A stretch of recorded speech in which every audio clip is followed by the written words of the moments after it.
fixé pour nous dans l'ensemble des évangiles, des épîtres, des actes des apôtres. Le témoignage apostolique devient dès lors pour nous, malgré la diversité des auteurs et des genres littéraires, le discours qui jaillit du cœur et de la bouche de Dieu comme parole de Dieu. Il impose à l'attention de tout lecteur, non prévenu, deux faits en parfaite correspondance l'un avec l'autre.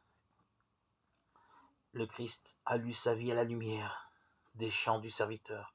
C'est dans Isaïe 53 qui nous livre l'image de l'innocent que le Christ a déchiffré l'annonce prophétique de son propre destin.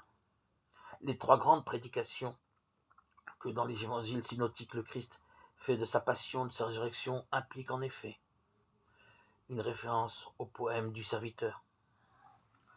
Et il commença de leur enseigner que le Fils de l'homme devait beaucoup souffrir, être rejeté par les anciens, les grands prêtres et les scribes, être mis à mort et après 3 jours ressuscité.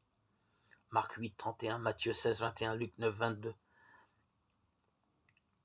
Pour cela, à partir de ces prédictions qui ont été faites par le prophète Isaïe, Jésus fait route à travers la Galilée.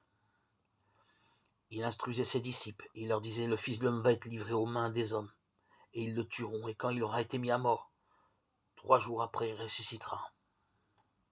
Mais ils ne comprendront pas cette parole, et ils craignaient de l'interroger. Marc 9, 30, 32.